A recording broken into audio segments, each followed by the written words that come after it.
డైవర్స్లో ఒకరిది అయిందండి. నాగ చైతన్య డైవర్స్ 100% కేటీఆర్ చేయబట్టే అయింది. ఎందుకంటే కన్వెన్షన్ హాల్ని కూలగొట్టొద్దు అని అంటే సమంతను నా దగ్గరికి పంపాలి అని చెప్పి ఆయన డిమాండ్ చేశాడు. సమంత గారిని వెళ్ళమని చెప్పి నాగార్జున వాళ్ళు ఫోర్స్ చేశారు.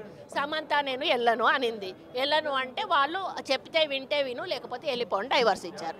అది ఓపెన్ సీక్రెట్. అది అందరికీ కూడా ఇంటర్నల్గా మీడియా వాళ్ళంతా వాళ్ళకి ఇండస్ట్రీ వాళ్ళందరికీ కూడా తెలుసు. ఈరోజు సమంత జీవితం అన్యాయం కావడానికి 100% కేటీఆరే కారణం. అదేవిధంగా 2-3 హీరోయిన్లు పెళ్ళిళ్ళు కూడా చేసేసుకున్నారు. ఎందుకు అన్నట్టు ఈ డ్రగ్స్ కేసు రాగానే ఈరోజు మీకు తెలుసు రకుల్ ప్రీత్ సింగ్ ఆల్రెడీ బయట ఆమె పెళ్లి చేసేసుకుందా. ఇంకొకరిద్దరు హీరోయిన్స్ కూడా గబగబా పెళ్ళిళ్ళు చేసేసుకున్నారు. ఈ తలకాయ నొప్పి మాకేంద్రకా బాబు, మేము ఇందులో ఇరుక్కుంటాము. ఆ రోజు ఆయన అధికారం ఉండి ఈ విధంగా వాళ్ళ ఫోన్లు ట్యాప్ చేసి వాళ్ళు ఎవరితోటన్నా సీక్రెట్గా మాట్లాడుకున్న వాటిని రికార్డ్స్ని తీసుకొని ఆ రికార్డ్స్ను వాళ్ళకి వినిపించి బెదిరించి, ఇగో ఈ రికార్డు మీద ఉంది నా దగ్గర, మీరు కానీ రాకపోతే ఈ రికార్డు నేను బయట పెడతా అనే పద్ధతిలో చాలామంది హీరోయిన్లను లొంగపరుచుకున్నాడు. వాళ్ళందరినీ డ్రగ్స్కి అలవాటు చేశాడు. ఈయన కూడా డ్రగ్స్ వాడాడు. దానితోటే ఆ రోజు డ్రగ్స్ కేసు కానీ ఈరోజు ఫోన్ ట్యాపింగ్ కేసు కానీ చాలా సీరియస్గా మన ప్రభుత్వం తీసుకోవడం జరిగింది. ఎందుకంటే ఆయన మంత్రిగా ఉన్నప్పుడు ఆయన ఇట్లాంటి కార్యక్రమాలు చేశాడు. పాపం హీరోయిన్ల జీవితాలతో ఆడుకున్నాడు, ఎంతోమంది మహిళల జీవితాలతో ఆడుకున్నాడు. అందుకే పచ్చకామర్లో అందరికీ కూడా లోకం పచ్చగా కనిపిస్తుంది అన్నట్టు వాళ్ళ బ్యాచ్ అందరికీ కూడా చెప్పి పెట్టినట్టున్నాడు. ఏమైనా ఇటువంటి పోస్టులు పెట్టండి రా బాబు అని చెప్పి. అది వాళ్ళ సంస్కారహీనం. వాళ్ళకు చెల్లెళ్ళు ఉన్నారు, అక్కలు ఉన్నారు, వాళ్ళ కుటుంబంలో భార్యలు ఉన్నారు, బిడ్డలు ఉన్నారు. నేను ఆ పార్టీలో 5 సంవత్సరాలు పనిచేసిన దాన్ని, నా వ్యక్తిత్వం ఏంటో, నా మెంటాలిటీ ఏంటో, నేను ఏ విధంగా ఉంటానో ఈరోజు ఈవెన్ కేటీఆర్ గారిని కూడా నేను అన్న, తమ్ముడు, నాకంటే చిన్నవాడైన అన్న అని పిలిచి నోటి నిండా పిలిచినటువంటి వ్యక్తిని. నా వ్యక్తిత్వం ప్రతి ఒక్కరికి కూడా తెలుసు. ఈరోజు నన్నే కాదు, ఒక ఎస్టీ మహిళ సీతక్కను, ఒక బీసీ మహిళ విజయలక్ష్మి గారిని, ఈరోజు నన్ను ఈ విధంగా ఒక అసభ్యకరమైనటువంటి పోస్టులు పెట్టడం అనేది వాళ్ళ దిగజారుడుతనానికి నిదర్శనం.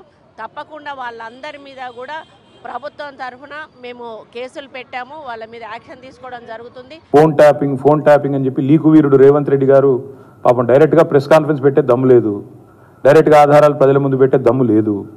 ఏముందో విషయం ఎవరికి తెలియదు. పోలీస్ రిమాండ్లో ఉన్న వాళ్ళకి కూడా ఫోన్లకు వెళ్ళి మీకు లీకులు వస్తాయి. ఈయన లీకు వీరుడు. మరి లీకు వీరుడు ఏదో కష్టపడి నా క్యారెక్టర్ అసాసినేషన్ చేయాలనే ప్రయత్నంలో చాలా బలంగా ఉన్నాడు. ఎవరో హీరోయిన్లను నేను బెదిరించిన అంటది ఆ మంత్రి. ఆమెకు నెత్తుందా లేదా నాకు తెలియదు. నాకు అంత కర్మ ఏంది, నాకు ఈ దిక్కుమాలిన పనులు చేయాల్సిన పరిస్థితి ఏంది, నాకు ఎలాంటి ఫోన్ ట్యాపింగ్ వ్యవహారంతో నాకు ఎలాంటి సంబంధము లేదు.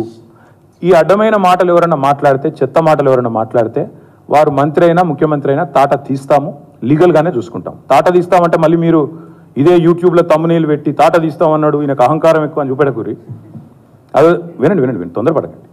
తప్పకుండా లీగల్గానే ఎదుర్కొంటాం, న్యాయపరంగానే ఎదుర్కొంటాం. మాకు ఎవరిని బెదిరించాల్సిన అవసరం కానీ ఎవరిని ట్యాపింగ్ చేయాల్సిన అవసరం కానీ లేదు. కానీ దయచేసి మీడియా మిత్రులు నేను కూడా కొడతా ఉన్నా. 2014లో మా ప్రభుత్వం వచ్చింది. మా ప్రభుత్వం రాకంటే ముందు కాంగ్రెస్ ప్రభుత్వం 10 ఏళ్ళు ఉంది.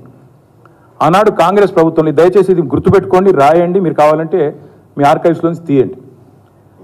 ఆనాడు కిరణ్ కుమార్ రెడ్డి గారు 2011లో ముఖ్యమంత్రిగా ఉన్నప్పుడు మేము ఆరోపణలు చేయాల.